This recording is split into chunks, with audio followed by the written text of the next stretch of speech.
everyone. How are you?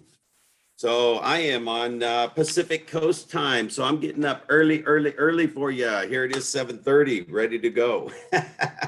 And like I said, man, I prepared you guys the other day. I thought if I have any technical issues while I'm traveling, I just hate it. So here we are. We got in though. You guys hang tight. And today is sellers of all things. So how is everybody doing today? How's everybody doing? Can you guys hear me okay? I thought I heard somebody. Fantabulous. All right. How many of you are excited about the seller stuff today, huh? Woohoo! I see some excitement. It's nice and bright and early here too. So you guys are getting up and around. All right, let me ask the question. I asked this on the other day too. What do you guys want to get out of today? Like when we go through this session today, we're talking about sellers and the how part in elements. What do you guys want to get out of today's session more than anything else? They may have anything they're expecting. Hi. Yeah, go ahead, Laura. I just want to learn to be more comfortable in approaching, whether it's sellers or buyers or anyone. I just want to obtain a level of comfort when approaching people and confidence. All right, all right. Anybody else?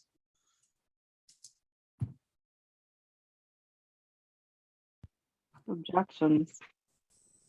Say that again. Objections. Objections. All right. Is there any that are coming out, standing out to you, or, you know, why do you make that comment? What have you seen? What have you heard? Or what are you thinking might come your way? Commission, have nowhere to move to. All right. Anybody else like that one? Nowhere to move to? Okay. Anybody else? Have you guys gone through the material? I know I hound like going through the material, coming to class, and then going through the material again. Anything in the material that you might have read ahead of time?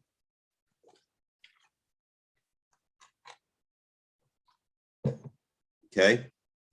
All right, well, let's jump into it. Anybody else before we start? So I do, being on this portable path that I'm on, having to jump on another computer, the PowerPoint's not as friendly, but we made it work, or I made it work. Where'd it go? Let me get back in here. I just had it open a minute ago.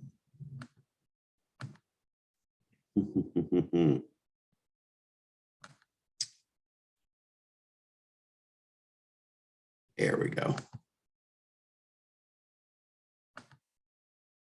All right, now let me share my screen here. Hang with me during the technical part. I think that's this right here. Let's see if we got it. You guys see the screen okay? Actually, let me ask you this. Are you guys following along on the PowerPoint at all while we're online? Oh, here we go. There we go. Yeah, you guys do? Yes. Okay. So that's the other part. I'm dealing with one screen while I'm traveling here, but hey, you got to make things work, right? All right, cool. So here we are, what the sellers want, how the sellers found their agent. So we will cover what you're talking about to give you some confidence, to get comfortable with sellers, all that stuff. We're also going to we'll talk about objections too. I'll make sure we cover some of that stuff. So what the sellers want and how they found their agent and all that other stuff. Let me see here before the appointment. I'm just kind of looking through the material here again, see what notes I made to make sure. Okay, so the comfortable part, we actually cover that right here. Anytime, most of the time when you guys are doing stuff that you know what you're doing, you can walk into it and you can do your natural ability and you can get through just about anything. And I just had this conversation last night when I was talking with some people that when you get into an area that you're not comfortable with and you haven't done it for a long time, it is comfortable is a great word. It's really the confidence level that you usually know stuff. And when you know it well, you do it well. And when you talk about what a seller wants and what they're doing and feeling comfortable with sitting in front of a seller, I look at it this way. And I want you guys to write this down because this is like probably the most powerful thing that you can get to put the filter over everything that we're going to talk about today. I'm going to ask you a question. Are you the best person to help that seller? So you're sitting in front of a seller, you're doing the listing presentation. Are you at that moment the best person to help that seller sell their house and get them the most money? And I do want you to ask yourself that question, because whether you have experience, whether you know for sure what you're doing, whether you've had a listing or not, think about the question though. Are you the best person who's going to look out for their best interest and get them the most money for their house that you can? And I'm not talking about like you're going to get them the best money because you know every marketing thing out there and get them the most exposure. I'm saying if you're brand new and you haven't even had a listing yet, and you got some team that has a team of 20 people and they're talking to you, are you the best person to help them look out for their best interest and get them have them the best experience? And we talked about this the other day in another class. I don't remember which one it was now. We're now into, what are we on, like 9, 10, 11, 12 sessions here. You've got the individuality, the time, the power, and this is for everybody, because even if you have a team of 10 or 20 people, it's the same thing, right? You're looking out for their best interest, and probably like they have a 90% chance of landing with somebody who's brand new, who's at a company that knows, doesn't have training, where the agents don't share. You're in a company where everything's about training. I mean, we're sitting right here doing a seller training class, right? Are you the best person to look out for their best interests? And how many of you can answer yes pretty confidently with that, knowing that 80% of the agents don't know what they're doing? You're sitting there talking to the seller. At that moment, are you the best person to help them? How many can say that? I know I've spent a lot of time on this, but guys, this answers that very first question, the comfortable. Forget about selling real estate. Forget about trying to convince them that you're the best person they should use or hire the right agent. You, of all people in this company, have the training. You're showing up to Ignite. You're sitting in front of the seller. It's like they hit the lottery. That seller just hit the lottery. They have probably a 10 or 20% chance of finding an agent that actually knows what they're doing. 80-20 rule. 80% of the agents do 20% of the business. And I'll say it again. 20% of the agents do 80% of the business. Write that down, right? So if you're sitting there with that seller, they had a 20% chance that they were going to find an agent who's with a company that's a training company, technology company, has the background. I mean, do you guys have somebody in the office that you can rely on? I mean, if you're new, I hope you do. And they had a 20% chance that they were going to find somebody who actually was you. That's what I'm basically getting at. I know I'm spending a little bit of extra time on this, but if you can answer that and say, yes, as a matter of fact, they could have had an agent that knows nothing. And I know you guys, if you're brand new, you might be saying this. I'm a new agent. I don't know anything. I'm not sure where I'm going. But the fact that you are with this company and that you're in this training class already puts you in the 20%. So there's your comfort zone is really, truly that you need to understand that they could have had somebody who really, really didn't know what they were doing, and somebody who really has nobody to go to and would have probably thrown it on MLS with no stuff filled in the MLS, maybe no pictures, made it live on the MLS. And we already know you're not going to do that because we talked about marketing.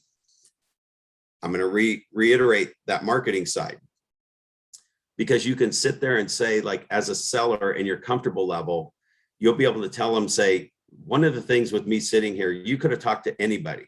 And I have actually used this script. It's kind of like you hit the lottery today that I'm here. And that's, don't make it sound facetious or, you know, like your ego. Just say, it's fortunate that I'm sitting here with you today, because 80% of the agents out there are average agents and they don't have anybody to rely on. They don't have a training program. And most people just get into real estate and throw things on MLS and market them away.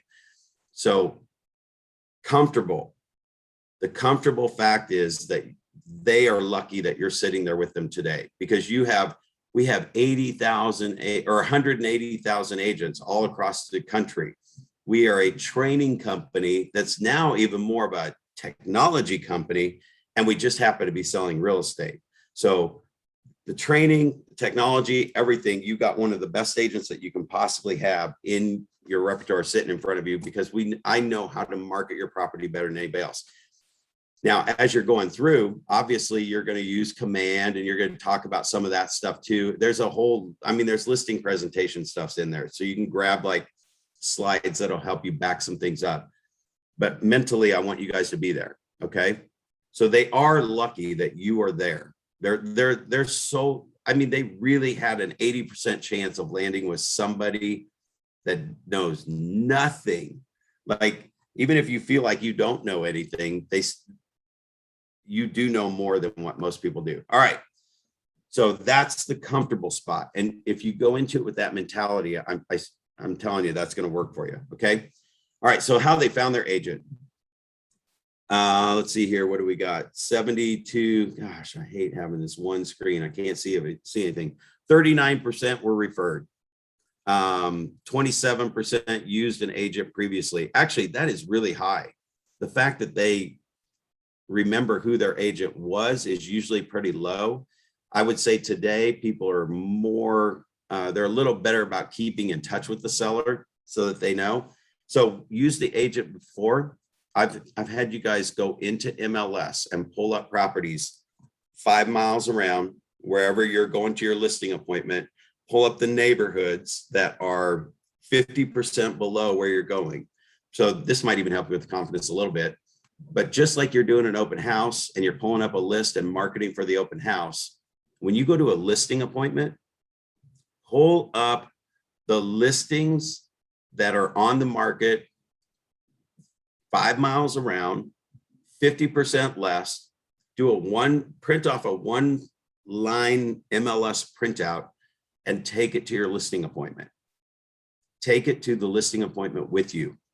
That is a list of the people who are most likely to move into their house, and you already have a list of buyers that you're working from. Let me pause for a second. Did you guys write that down? Seriously, like when I would go to a listing appointment and I'm looking at all this stuff, used a previous agent, what you have to do is you have to get that agent out of their mind. And they're really not in their mind, but you want to show up and say, I've already got a list of buyers that I'm going to start marketing your home now. Like, I'm already going to put the feelers out to these people to see if they're thinking about buying. They bought 5 years ago to 10 years ago. They live within 5 miles and they're 50% of the value, which most people move up. So that's a $300,000 listing that you're in. You're marketing to the neighborhoods that are $200,000. Make sense? Go to the listing appointment with a list of buyers that are most likely going to buy their house. Look at this. I love this one. 3% of the people visited an open house. We already talked about that last week.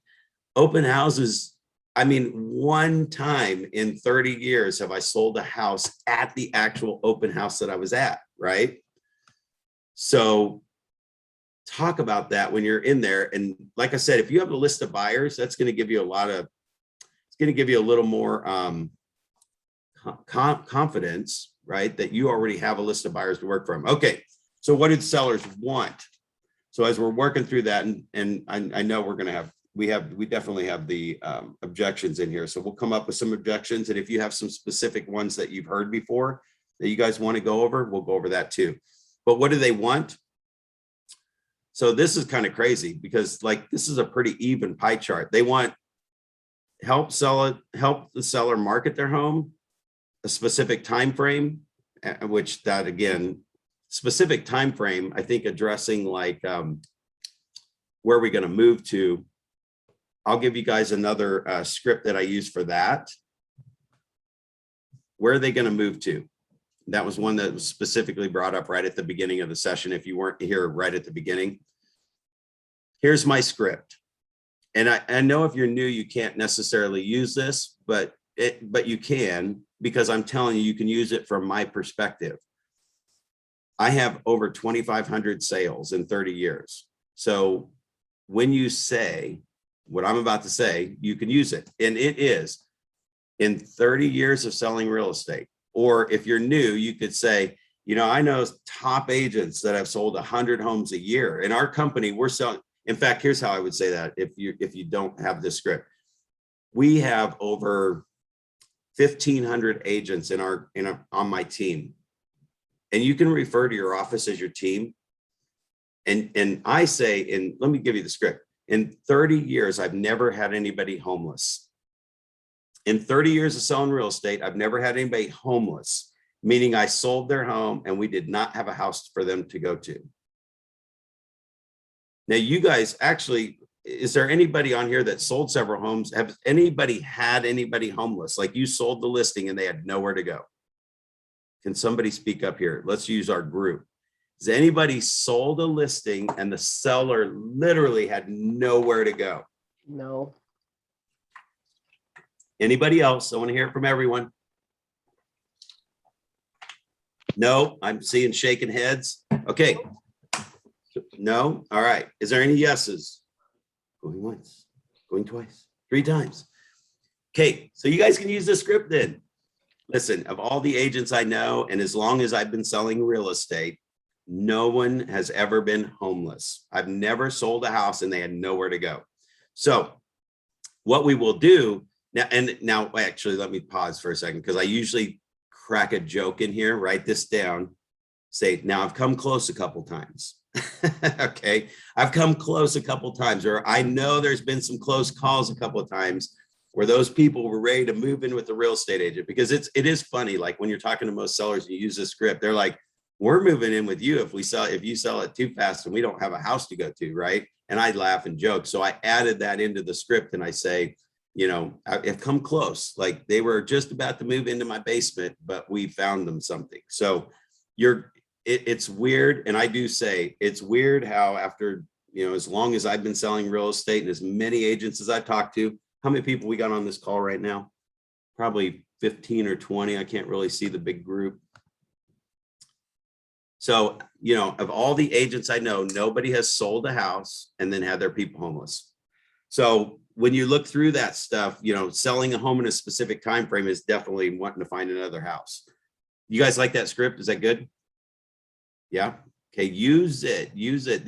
That's what the scripts are for, is to give you that comfortable spot so you can not worry about whether or not they're going to have a house to go to or not. All right. So let me jump back in here on the list. Help price the home competitively and help fix the home up. Okay. So both of those things are still pretty big pies. And the thing I can tell you on that part, especially if you don't have the 2,500 sales behind you, is to have a conversation around it. You know, you have your printout when you do the MLS listing, pricing it competitively. Okay. There's a lot of stuff in here because this is what I specialize in the list is the listings, pricing it competitively. This market, it's really tough to have a specific formula to make sure that you price a house right. In fact, let me tell you something. The whole process on pricing a house is it's a number out of the air. Okay. Here's the script that I use with a seller on pricing.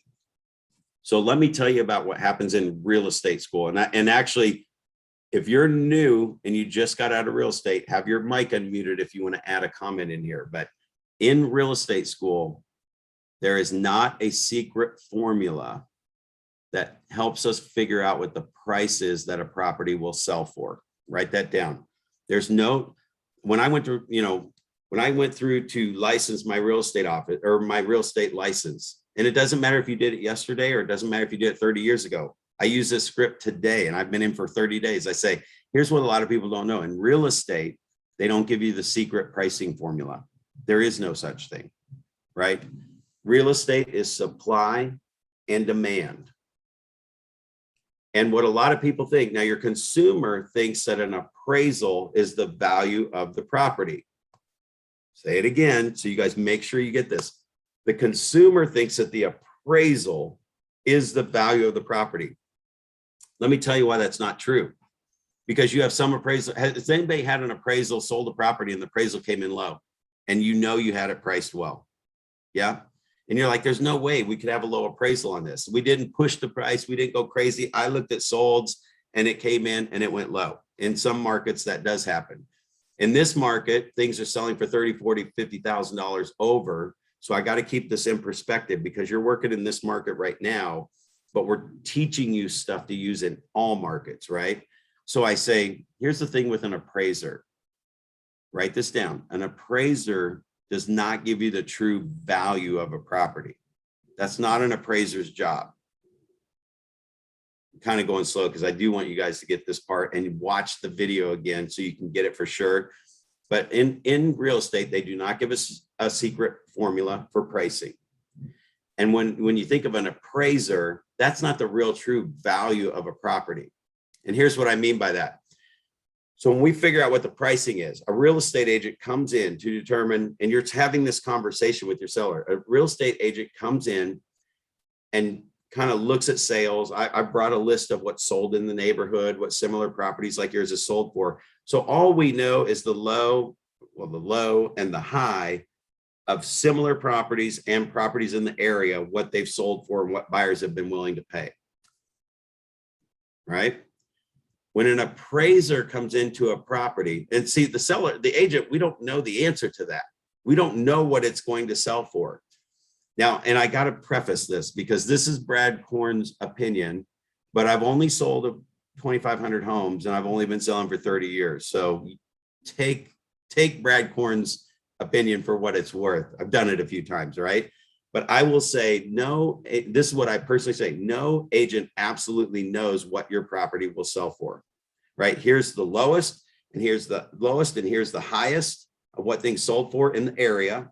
Then pull out the other list. Here's the lowest, and here's the highest of similar properties, whether that was a condo with 1 bedrooms, or whether that was a 3-bedroom house with a yard, whatever it might be, right? That's the list. So I got 2 lists.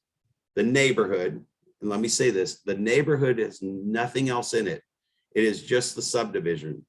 If you have subdivisions, and I think we've kind of clarified, I know Scott said the other day too, is definitely neighborhoods with yards and all that other stuff in your area. So if it's got a subdivision, or if you have to select the map to just kind of get that neighborhood that when people drive through the entrance, they know, that's one list. And the second list is the bedrooms, the age range, and the floor plan. Those are like the 3 key things: bedrooms, age range, and floor plan. And when you show up at a listing appointment with these 2 lists, you can say, what I'm helping you determine is what the buyers have been willing to pay for a property like yours. What an appraiser does is an appraiser actually has the answer to the equation. So it's like, what are the buyers willing to pay? What's it going to sell for? And that's the sale price. An appraiser has the answer to the equation. Write that down. Answer to the equation. Guys, if you use this, you will sound like you've been selling real estate forever.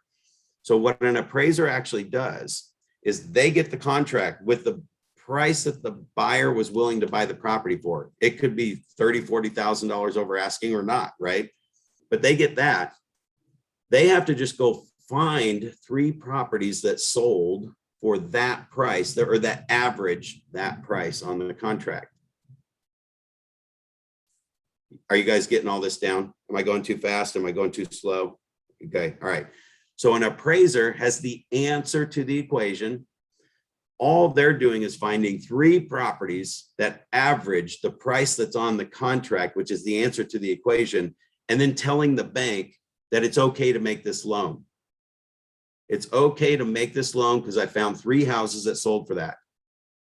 What happens is when you have your neighborhood and you have your similar properties and those two together, you know, and if your MLS has like a stat high lows thing where it'll show the average of those two in the sale prices, it'll show you the average of what's active on the market. It'll show you the average price and average days of what's pending on the market. And then it'll have the average of the solds, that little report on your MLS. Has anybody know their MLS well, or know your guys' MLS well enough that you've seen that average, high, low? There's some people that may not know where that is on your MLS, and I don't know where it is. Anyway, nobody has, have you guys seen it? Do you have it on your MLS? I'm seeing a no. I'll have to check that. Go ahead. What? I'm gonna have to look for that. I've never really noticed that before. Okay. So see, R is down towards the bottom, and any reports that you like, you can print can you guys print like a one-line printout or a customer copy or something like that? That's how our MLS is set up. Yes. Okay. So somewhere down towards the bottom, there will be something that's called reports, or stat high low is what it is in our MLS. And I know every MLS is different. And if you don't have it, it's really not that hard to figure out. You add up all the prices that are on that printout. And actually, I need to back up because I'll go back 6 months when I do this report, which is what most people typically will do.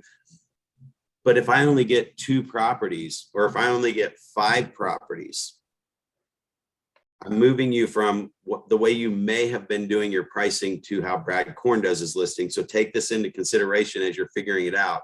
Like what I do when I do that one-line printout, I want at least 10 or 15 properties because I'm looking for an average price. When I figure out an average price of a house, you can probably kind of tell when you get to a listing appointment if it's an average house, or if it's really, really nice, or if it needs a lot of work, it's below average. So you can get your average, your above average, and your below average.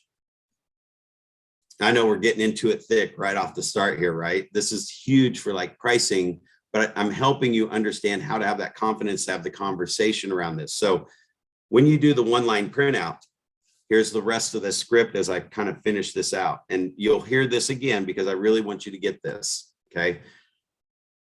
Most agents, if they do any kind of pricing, and understand this, most agents, if they do any kind of formula or pricing to figure out what a house will sell for, and they bring any kind of reports with them, they'll bring 3 similar properties to your house that average where they think where your property will sell. Okay, you guys writing this down? Because the one-line printout, what I do is I want to know what the average house sold for. And I can easily help you understand if you've got an above average property or a below average property, and what the supply and demand is on the market, right? So with the average pricing, it shows us what the average house is going to sell for the current buyers in the market. And it's whether I go back 6 months, because I'm coming from an average perspective, whether it's in 6 months, I might have to go back a year. Guys, I'm telling you right now, I've gone back 2 years to pull up that one-line printout to get an average. I'm going to need at least 10 properties really to get a good average, 10 solds. I may not find 10 actives. You're not going to find that, right? But hang with me because I'm taking through the listing presentation to give you the confidence sitting at the table that they're going to go, holy smokes. I mean, this person knows what the heck they're talking about. So here's everything that's sold in the neighborhood. Here's your similar properties that have sold. Most agents will bring 3 properties like an appraiser does, and it averages the price that they think your house should sell for, or that they think you want to hear. So, and this is kind of a trick to get back in there and get them to tell you what they think. Let me say this another way. What did you guys think? What were you thinking your house might be worth? Because I do want to find that number out too, because I've already got the single line printout and I've got the similar property printout sitting right in front of me. I haven't shown them this yet. We're just having a conversation. So as we're going through Mr. and Mrs. Seller, most sellers want to know, they hire an agent based on helping them price the property right. You don't want to underprice your property. And you guys might be able to even say, you don't want to overprice your property either, because then you won't get any showings and you lose market time. But what a lot of people don't understand is in real estate school, they don't give us a pricing formula. There is no pricing formula. In fact, I talk to a lot of top agents who will absolutely tell you straight out that they're honest. They don't know what your property is going to sell for. They don't know what a property is going to sell for until they get it on the market and see how the buyers respond. So here's what happens in real estate school. They don't give us a secret pricing formula. They have a guest speaker come in where they talk about an appraiser who has the answer to the equation. That's when there is a contract on a house and there's a purchase price. He's got to go in and find 3 properties that average that price to tell the bank it's safe to make the loan. That's the script I just gave you a little bit ago, right? So to tell the bank it's safe to make the loan and let me just pause out here for a second, or you can even leave this in the script, I do too. Because what the purpose of the appraisal is, if the people were to default on the loan and the property and the bank gets the property back, they just want to know that they can sell it to recoup their money. So a lot of agents do the same thing. Guys, remember when I told you got to steal a listing and you have your value proposition, you need to say stuff that your competition doesn't say. This is another one of those moments. If you talk to a real estate agent that brings 3 properties side by side, they're doing the appraisal method, which means that they're either one or 2 things. They already think they know what your house will sell for. And I'm telling you right now, nobody knows what your house is going to sell for until we get it on the market. Let me say that again. Nobody knows what your house is going to sell for until we get it on the market. Let me finish the script first. Or they're using the appraisal method. Well, they're using the appraisal method. So they're finding the 3 that they think it'll sell for, or that you told them, or they think you might want to see, right? So what I've looked at is everything that's sold in the area and everything that's like your property that's sold in the area. So we know what the buyers in the current market have actually bought the house for, or bought the property for. And you say property because it'd be condo, whatever, right? So if it's a condo, you pull up condos. If it's single family, pull up single family. You guys have different floor plans, right? Like a 1 level, everything on main level living house is going to sell for more than we have side to side, or we have split entries or raised ranches where they're smaller homes and you walk upstairs to get to the door. You come up a full flight of stairs from the garage. You guys have those floor plans?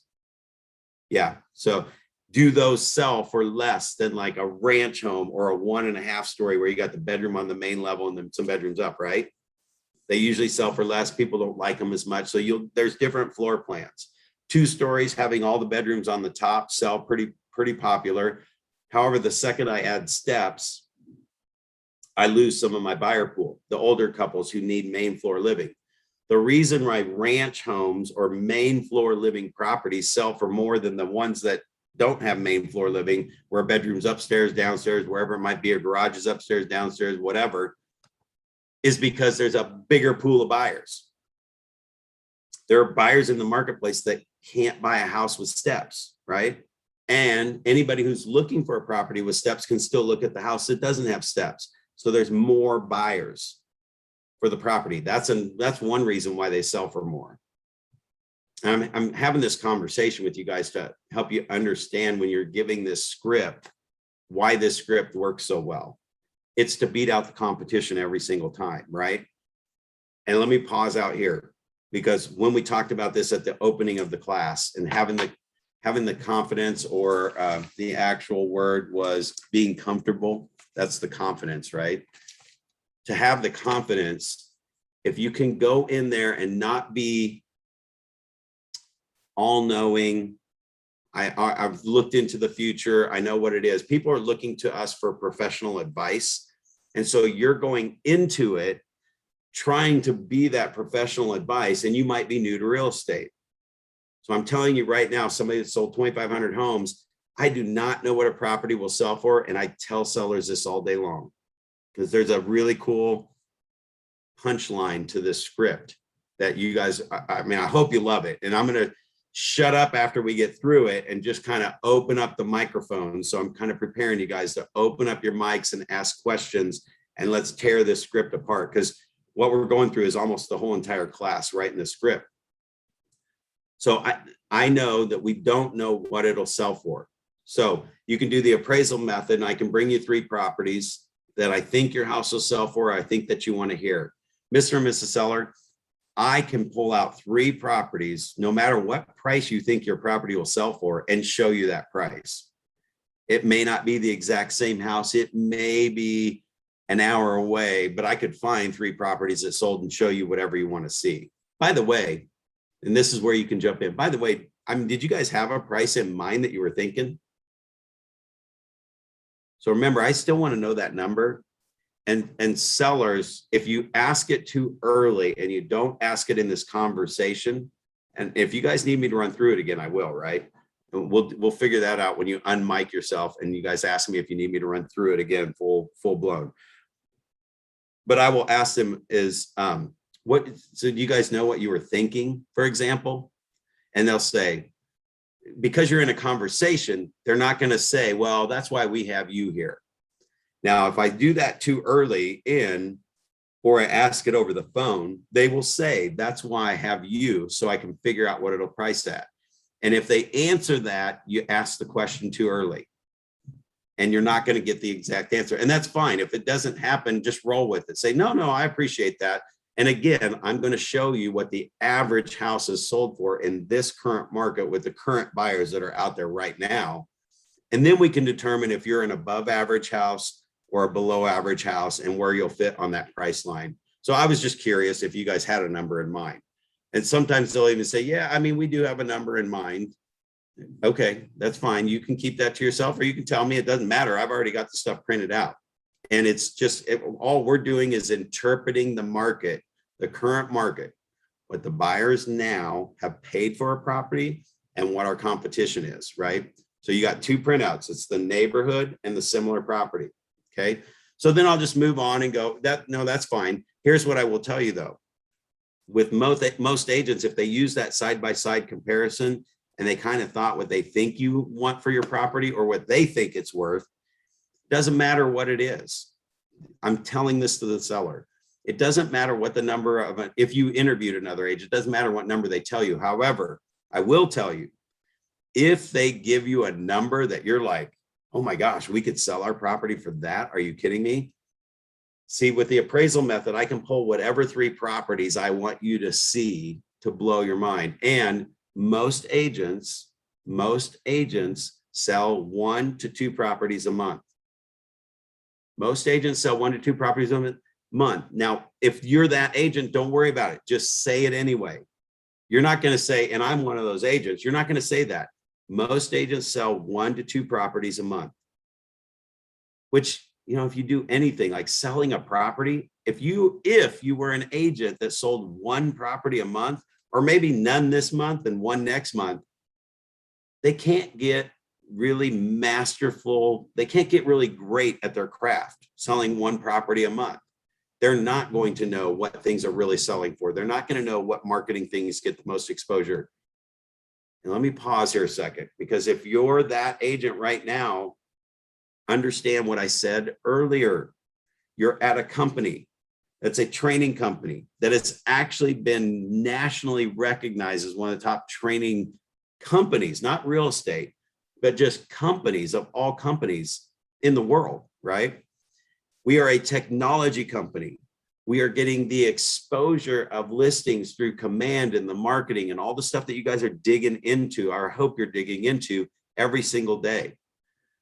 The fact that you have those 2 things behind you and this group right here, guys, if you haven't done it right now, open up your Zoom, hit the gallery view and do a screenshot. That's like control print screen. Open up your email and hit the right click on your mouse and paste that screenshot into an email and send it to yourself.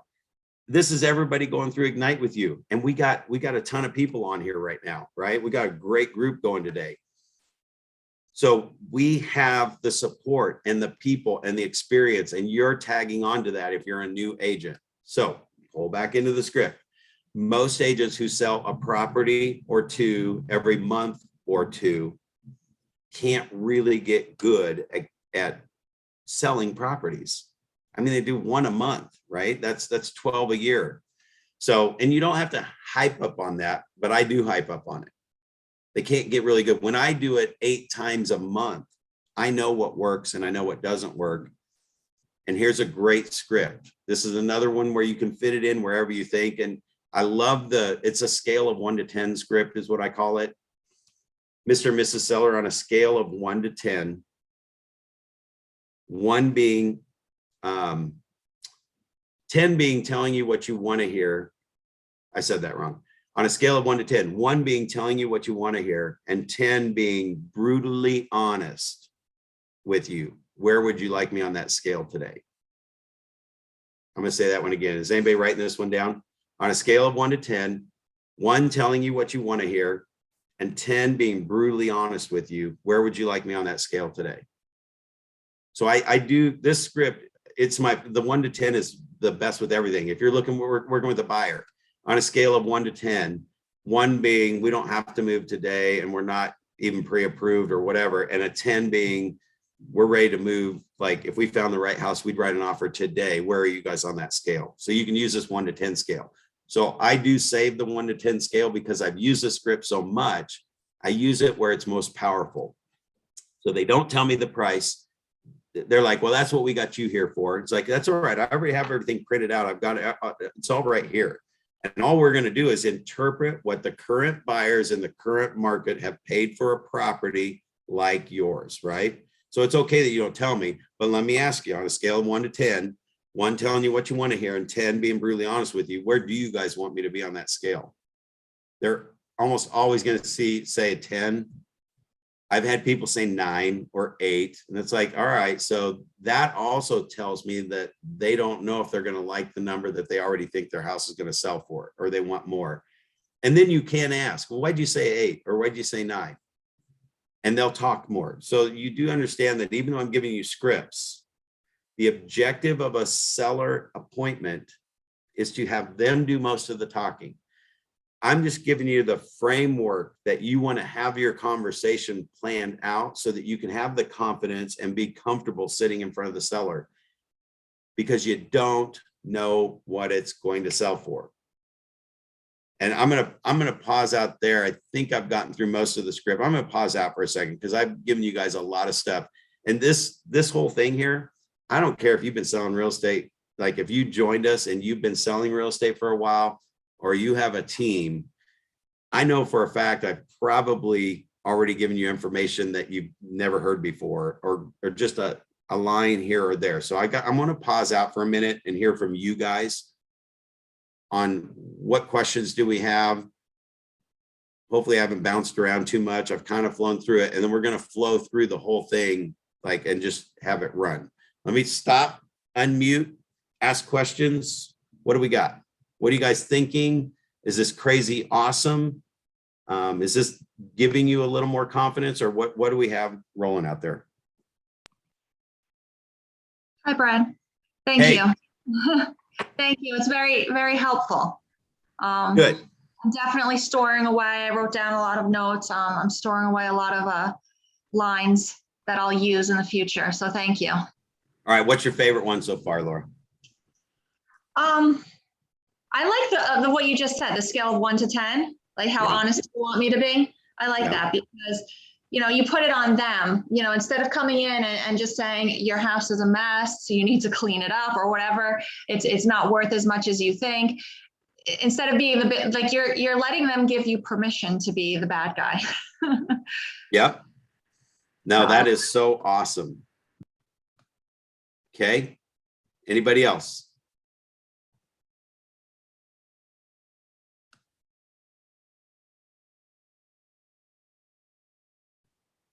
Wow. Did anybody get anything good out of that? Okay, maybe I need to run through it again and open mics up again. Does somebody try and talk and they were muted?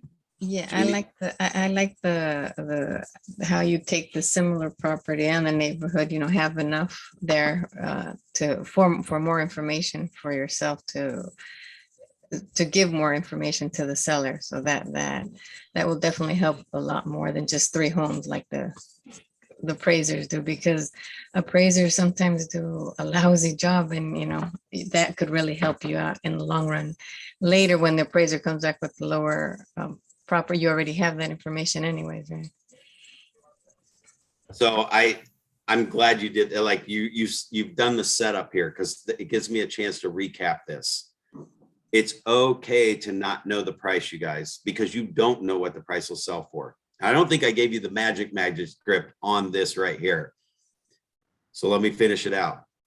If an agent gives you a price that seems like, oh my gosh, that's a crazy awesome price, right? And this is, you're having a conversation with the seller. Go, I understand that you have a real estate agent in front of you because they're the expert. However, if they sell, 80% of the properties or 80% of the agents sell one property a month, so they don't get really good at it, right? It doesn't matter if you're that person, just forget about it. Just say 80% of the agents sell one house a month, and they're not going to go, well, how many have you sold? Like when you're having a conversation and you're rolling and you're controlling the conversation, you get to keep this thing rolling. So when they do that, they sell one house a month, they can't be really great at it. But here's what I'm going to tell you.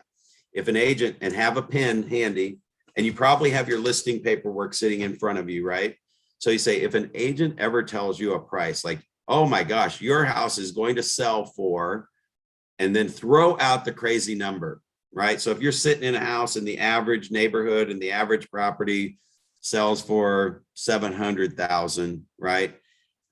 Then I would say, and there's not really much anything that's breaking 1 million wherever you are, whatever the price range is, right? I'll say, if an agent ever tells you your house will sell for $1 million, grab a pen, grab a contract, and hand it to them and say, so you'll just buy it for that, and we can all be done with this right now. Let me go through this again. This is a powerful script. Say, because here's where this came from. People would talk about, well, other agents that we're competing with will tell them a higher price, and they just go with the price with the higher agent, right? The value proposition, and not even really value proposition, we are stealing the listing away from our competition. This is the ultimate chess game. It's the ultimate chess game, and you're playing the game to win. I mean, I hope you are. Now, if you're playing with your kids, that could be a different story, because I can't even hardly lose when I play chess with my kids. I still have to win, right? But I win slowly, and eventually they make a bad move and I win anyway. And anyway, but what I'm saying is that you have to steal this listing away from your competition. So remember when I talk about the little notebook, when you write down the objection, the last thing they said of why you didn't get the listing is what you're writing down. Okay. So I say, if an agent tells you a price that seems amazing, and you're sitting there thinking you're talking to an expert that knows what a property is going to sell for and getting their advice, right? Do you want a way to know for sure if they're telling you the truth or if they're just telling you what you want to hear? So we had the 1 to 10 scale, right? And it doesn't matter if you use the 1 to 10 scale. You can still say, if you want to verify if they're just telling you what you want to hear, or if they're trying to impress you and give you a number to make you think that's what it's going to sell for, here's how you do that. And well, actually, the way I ask it is, would you like to know if they're telling you the truth? If they're just telling you what you want to hear, or they're just telling you, they're just making up a number to get your listing. By the way, it's okay to tell them, say it's a shortage of homes. Agents need listings. That's what we are taught to go do every single day. I just want to be brutally honest with you and tell you what the market's going to pay. So if an agent tells you a price and you can't believe the price they're telling you, hand them a contract and a pen and say, so you would buy it for that right now, and we can just be done with this whole process and you can get it sold for that. What do you think the answer is going to be, right? So you're a seller sitting there, you just heard this. They laugh every time you say it. They're like, oh yeah, right. See, and I would say, so most of you sitting here right now, raise your hand if you just thought, well, I don't know. What if they asked me what I would buy it for? Right? You want the script for that? you say, Mr. and Mrs. Seller, you could ask me the same thing. And I'm going to tell you, I'm going to show you what the buyers in the current market have paid for a property like yours. I'm not buying a property like yours right now. That's why I can't tell you the exact answer until we hit the market and see how the market responds. Right? So here's the thing. What we're going to determine today is what most buyers have been paying for a similar property. And I'm going to continue the script. So we're going to look at the solds, and we're going to have the low, and we're going to have the high of what properties have sold for. Now, here's the best part. We take those sold, so we know what the average property sold for, and I can help you determine if this is an above average or below average property. Guys, you don't have to have experience to know that. If you walk into the property and it's trashed and there's stuff everywhere, it's below average. If you walk into a property that's got, still looks lived in, but there's not junk sitting around and it's kind of cleaned up, but it's still got a lot of stuff, that's probably average. If you walk into a property that's got wood rot, foundation problems, old roof, below average. If you walk into a property that looks decent when you pull up, that's average. If you walk into a property that's been totally remodeled, or it has 2 pieces of furniture in it, or they had a stager come in, do everything, touched up the paint, that's above average. So whenever you look at the average number of the neighborhood, and then the average number of the similar properties that have sold, those 2 average numbers will almost always be, and I would guess in your market, they'll probably be a $20,000, $30,000 price range. So all I know is the average house sells between 280 and 320. The average house, because the average is right at 300,000, right? So now I know I'm in an above average house. So what we're going to do is we're going to look at what the solds are, so we know what buyers in the current market have paid for a property like yours. That's the script, right? What they paid for a property like yours. Now here's the cool part. We're then going to take that and look at the actives and the pendings to determine who our current competition is. The actives and the pendings right now are probably more powerful than the solds, because that's old data. And if you're in an area where they're getting 20,000 over asking price, we're going to look at the pendings and the actives, because the pendings don't show the sale price, do they? Your MLS doesn't show the actual sale price until it closes. But what we do know with a pending or anything else that's got a contract, contingent, whatever you might have in your MLS, that's the price that the buyers were willing to write an offer on it. So if you have 10 pendings, you got your high and your low and your average price in those 10 pendings, which, by the way, if you don't have the stats, add up all the prices, divide by how many properties there were, and that gives you an average. I say that, but I don't know. When was the last time you had math class, right? How do I figure an average? Add up all the prices, divide by the number of properties that you added up, and that gives you the average. Now you can click through each of them too, if you want to look at days on market and see how long they've been sitting on the market. So if everything's selling in 2 days or 1 day or whatever, they'll all be that. And that's another piece that you can say, here's the price that they were on the market for. And they all sold on average in 3 days or less, or 10 days or less. But you might find sometimes they've been on the market for 20 to 30 days. And so the seller may think that they're getting these multiple offers, $40,000, $50,000 over asking price, and they're selling the second they hit the market. You're showing them what that really looks like. Well, these are the real numbers. So the average days on market is actually 23 in the neighborhood. And your house, it will almost always be pretty close, but your typical property in this area outside of the neighborhood for same bedrooms, age range, and floor plan, the average days on market is 18. So it's going to take 18 to 23 days for an average house to sell at this price. You guys got this? Guys, this is just how Brad Korn does his pricing. I mean, you can do the 3 side by side and what you think, but that's why you're uncomfortable going in, because you don't know if you got the right number. This gives me everything. So like Janine just said, it allows you to move wherever they think their property is, right? So when I come back and I say, so this is what the solds are, here's the actives. What we're going to find out is what our current competition is on the market, what's pending and what's active. And what we're going to find out, Mr. and Mrs. Seller, is that the sale price is probably going to be lower than what you wanted me to tell you, but it's real, right? When we bring it back up to the actives, most agents, because they only sell one property a month, they overprice property because they tell people what they want to hear.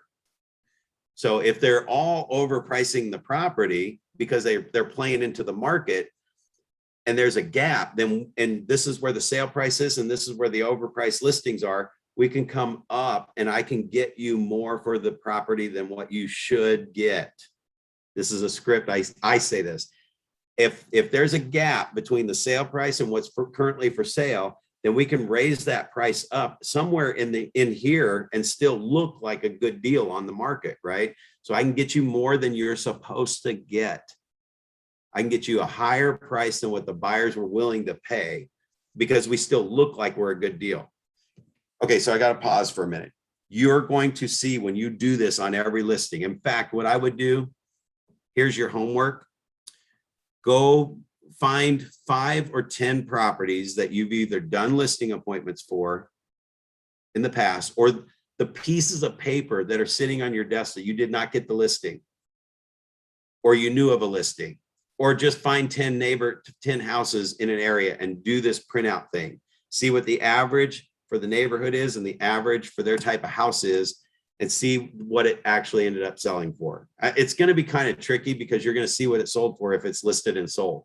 Expired, you can definitely use it on an expired listing because it hasn't sold yet. And then you're going to see where they priced the property and it did not sell, expired or canceled or whatever, but you're going to be able to see what it should sell for. So play with that, do your homework, do this on about 5 or 10 properties, and you'll see that those average numbers almost always come within a range. And I don't even know how it works yet, because neighborhood and similar property in my market are always within $10,000 to $20,000. And I know that if I'm in an average house, that's what it's going to sell for. So then when I come back and look at actives, I can push it towards the higher end. And I've even gone 10,000, 10,000 above that, because there's nothing on the market for another 20 or 30,000. Everybody's so far overpriced. Okay, I know we covered a ton of stuff, and I mean, I just gave you the most masterful scripts in listing. And if you go through the material, man, I'm telling you, everything that we've covered has been covered in here. But do you guys like this stuff? Is this like, do you feel like you've just advanced to maybe not a mastery level, but you just got into college on listings and sellers, right? This is how Brad Korn does it. And I'm okay saying, I don't know what your house is going to sell for. And the reason why I say that is because when I've had other people, like when I had my listing specialist and I went 7th level and I stepped out of my business and I found my mirror of me, he didn't have the 30 years experience and he didn't use the scripts right. And when the market turned in 2005 and you had to, like, people were upside down in their houses and the market was crashing, he was doing whatever it took to get a listing. And I had one seller call me. So this is back in 2005. So I've been selling for 25 years. Seller called me and goes, or I called the seller because I let my listing specialist go because I completely removed myself from my business. And I went into coaching. I was at MAPS. I was doing all this stuff and oh no, I know what it was. It wasn't even just coaching. I was the team leader. Back in the day, early days, you could not compete with the agents in your office. If you wanted to be a team leader, you could not sell real estate, right? That was back in the day. Now team leaders can sell. But back in that day, I had a team of 9 people and I went 7th level. And if you don't know what 7th level is, get the MREA book out and look for the 7 levels, like from yourself to hiring an assistant, to hiring a marketing person and a buyer's agent and moving through to where you step completely out of the business. But I did the one thing wrong that Gary always says you do is keep a pulse on everything, all your businesses. You got to keep a pulse. But I went so far the other way. I was like, and I didn't want to be team leader. I had an investment in opening a market center and I wanted to make sure I protected my investment. And I knew the MREA book inside and out. I went to Austin every 2 months to the trainings that they were doing. So I raised my hand and said, I'm going to be team leader of this market center that I'm investing in to make sure I get my money back. So that's how I became team leader. But when that didn't work out and I stepped back into my business after about a year, because I saw that something wasn't going right. And I grabbed the pulse and saw it was wrong. I stepped back in, I called a seller and I'm like, all right, Mr. and Mrs. Seller, now don't let this price shock you, but it was a $75,000 listing, right? It was like a townhouse or something. And I said, Mr. and Mrs. Seller, I'm just following up on the market because I pulled up how many hits they've had on realtor.com and all that other stuff. I said, we've been on the market for 2 weeks. We haven't sold yet. We need to drop the price to 75,000 or I think it was at 75,000. I said, we just need to adjust the price down to 69, 64.9 or 59.9, something to like spur activity on the listing. And he said, well, you told me that it would sell for 75,000, which was my listing partner. Well, Jeremy said it would sell for 75,000. So why are we dropping the price? And that's when I knew that the way I've been, what I just shared with you guys today takes you out of the equation. When you're at that listing appointment, you haven't given them a price. You're the one that's showing them what the market's really doing. All right, let me shut up because I know we're a couple minutes over and you guys got to get out there and go find some listings now so you can use all these new scripts. But what questions do you have? What do you like about what you heard? Who's jumping out of their skin going, oh my gosh, this is awesome. Whatever, just share ahas or questions.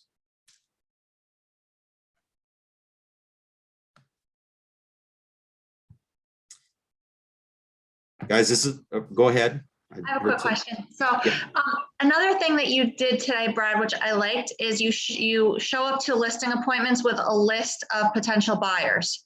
And you say, this is where I'm going to start marketing. Can you actually market? Is there any way to market to those specific people? Great question. Yeah, it's called the tax record. Mm-hmm. Yeah, you go to the tax record, you're going to see their name. Then you go to fastpeoplesearch.com and you see if they pull up. Or you can even say, here's the list. I've already got a list of buyers. And if you guys have this on your showing time, like we had this in the old showing time and then realtor.com just bought showing time. Do you guys have showing time or how do you guys set up your showings? So there was actually, you could pull up by a date range and whatever, for whatever price range you wanted, whatever date range you wanted. I could show you how many people have gone through houses in those properties. So I used to bring that list, meaning that if I'm sitting in a $300,000 listing in that neighborhood, I could actually put the MLS area in and I could put 250 to 350. And I could say in the last 3 months or 2 months or whatever. And again, in this market, because there's not as many things on the market, I might go 6 months. And I could hit go and I would say by $5,000 or $10,000 price point, print this list out. If you guys have this in your showing thing, you have to share it with all of us in this group. This is the most amazing thing. I don't have it anymore. Since realtor.com bought showing time, that was the one thing that went away. But it would show me if there were 50 people that were looking in the 275 range, right? And remember how well, actually, I don't even know if I told you guys this yet. I like the 25 and 50 and $100,000 price points. If I'm going to list a property at 300 or 350 or 400 or 450 or 425, I will not list it at 390 or 299.9. This is just Brad Korn talking. Okay, let me clarify this, but I've done this a few times. I don't list it at 299.9. I don't list it at 349.9. I don't list it at, you know what I'm saying? I list it right on the button because on all the search engines, realtor.com, all that stuff, Zillow, if you look, they're probably pull down menus for how people do searches. So if you're going to do a 399.9, you just missed all the buyers that would put 400 as their low price to 500. And I know I'm like over time and I'm giving you guys some more meat. So this is going to come up again, but for you, those of you that are here, I'm going to give you a few more extra minutes. So from 400, if I price it at 400 versus 399.9, I get everybody looking 400 and up, but I also get everybody looking 300 to 400, which is probably where the buyer really is. But if you tap into this price range, you're the cheapest house in the 400 and up searches. You're still the most expensive house in the 399 or 400. You're always going to be at the bottom of their stack, right? So all I'm doing, Mr. and Mrs. Seller, here's your value proposition, is I'm doubling the amount of exposure that you're going to get on your property, right? So I'm doubling the amount of exposure. That's your value proposition that your competition cannot say. They will not say it because they don't even know like this. How many of you right now are just going, holy crud, I'm glad I stayed on for the extra 5 minutes. And we're going to cover it again. So you guys are just getting it early. But that 400, right? So what my job is, Mr. and Mrs. Seller, is to get you the most exposure possible to your property. See, I can't make your house sell. The market already knows what your house is going to sell for. The buyers are the ones that have determined the value of your property, and it's already set. Doesn't matter what you and I say. What my job is to interpret this information from these reports to get you to price it at the best price we think possible that won't be grossly overpriced so nobody comes to look at your property, but also get you the most exposure possible and get you the highest price we can. They're already going to determine that. So it takes me completely out of the loop. Like I'm not the person they can blame anymore. And they're not hiring me because I'm telling them a price and I was trying to beat somebody else out. You're being brutally honest with what the market's doing. And you're also talking about your strategy on how you market a property. Guys, with these scripts I gave you today, I mean, you can probably take out most agents that have been in business long before you and sell lots of houses. Because they're not having this conversation. There are some top agents that do have a supply demand conversation, but I don't know if they have it the way I'm having it. And if you're in here and you have a team and you've been doing it for a while and you do it better, I mean, I would love to hear that too, because I don't know how I can stage this any better or have that conversation any better to get more listings. So thank you for sharing that, Laura. All right, you. any other questions?